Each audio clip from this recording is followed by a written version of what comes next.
"I was sickened by the standing ovation," Jim Carrey said with a look that could curdle wine. "Hollywood is just spineless and masse." That statement wasn't just an opinion. It felt like a warning. And what came next? A cryptic unraveling of secrets, whispered behind champagne flutes and studio lots. At the center of it all, three of the biggest names in the game: Oprah, Diddy, and the one and only Michael Jackson. But this isn't your typical tabloid scandal. It's a web of influence, tension, and fear. According to alleged insider whispers, Carrey claims both Oprah and Diddy were secretly terrified of Michael, not for who he was on stage, but for what he knew offstage. Let's peel back the velvet curtain and see what really lies behind the masks of Hollywood royalty. Jim Carrey, once the rubber-faced king of comedy, has since morphed into something else entirely. A man unafraid to speak his mind. A skeptic of the fame machine.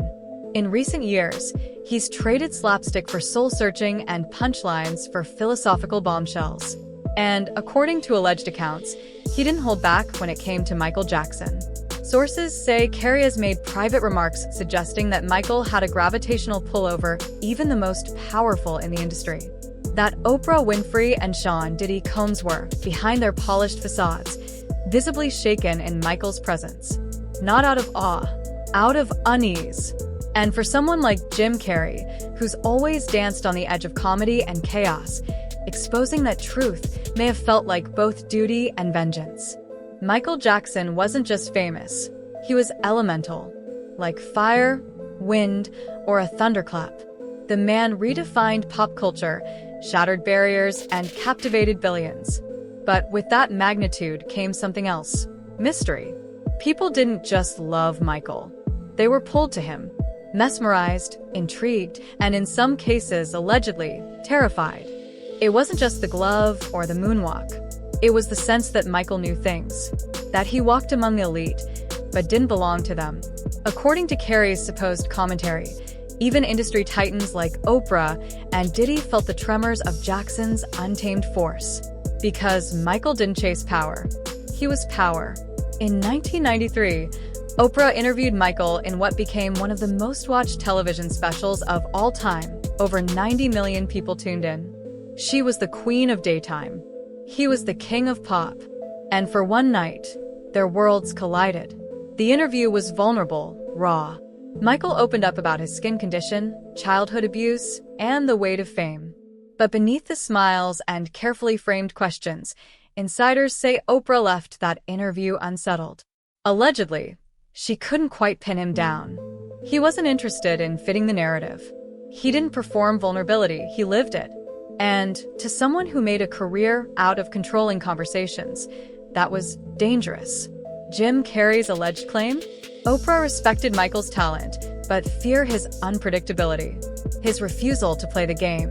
In the 90s, Diddy was on fire, building an empire with Bad Boy Records, catapulting Biggie to superstardom, and becoming a mogul in his own right. But while he was grinding toward power, Michael had already arrived.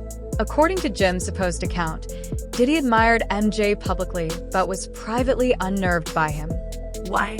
Because Jackson moved in silence. He knew the backrooms, the power players, and the whispers that could shake empires.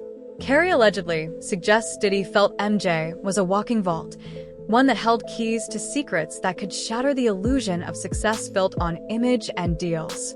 Here's where things start to twist. According to the rumor mill, Michael wasn't just a performer, he was a keeper of Hollywood secrets. He'd been in the industry since childhood. He saw careers bloom, fall, and disappear. He knew who was at which parties, who signed what deals, who played nice in public, but folded in private. Jim Carrey's supposed reveal implies that MJ might have known too much, and that made him dangerous. Not because he'd speak, but because he might. That threat alone was enough to make giants twitch. But let's take a step back. Why is Carrey saying any of this, allegedly or otherwise? He's no longer embedded in Hollywood's machinery. He paints now. He reflects. And more importantly, he's angry. He's angry at the shallowness, the spinelessness, at what fame took from him and from those around him.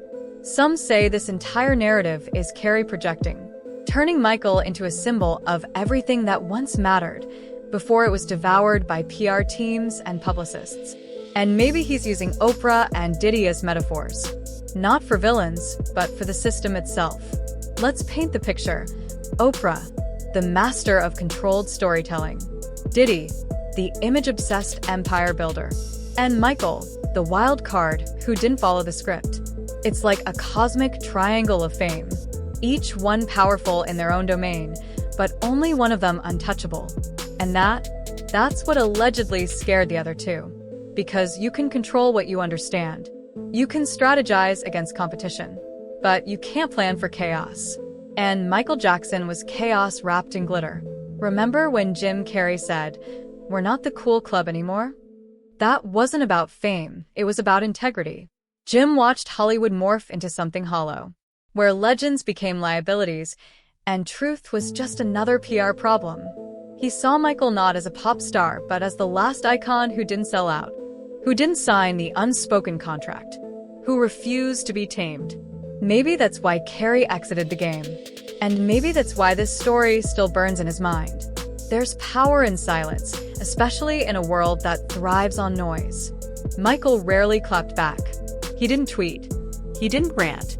He moved quietly. And when he did speak, the world stopped. That kind of restraint, it terrified people, because it meant you never knew what he was really thinking. Jim Carrey's alleged takeaway? Michael didn't need to expose secrets. The fear was that he could, and everyone knew it. It's been over a decade since MJ passed, but conspiracy threads still spiral. Fans debate, theorize, and rewatch every interview for clues. Why? Because Michael's story was never simple. And neither is this one. Jim's comments, real or not, tap into something primal. A suspicion that the most powerful in entertainment once feared the man who moonwalked through their games. And that makes him more legendary than ever. So here's the question. Was Michael Jackson really feared by Oprah and Diddy? Or is Jim Carrey just spinning myths to expose a deeper truth? Maybe it's both. Maybe in a world where power is measured in headlines and brand deals, Michael's refusal to play along made him the most dangerous player of all. He couldn't be bought, couldn't be boxed. And if he really knew the skeletons hiding in the industry's closet, well, that's a story worth whispering about forever. Let us know in the comments. Do you believe Carrey's alleged claims? Or is this just another Hollywood fever dream dressed as truth? Still catching your breath from that tea? Drop a like, then hit subscribe for more tea with me, your gracious host Jessica, so you're first in line for every jaw-dropping, mouth-watering, juicy reveal. With more drama on the horizon, you definitely don't want to get left behind. Come again by dropping a like and subscribing now.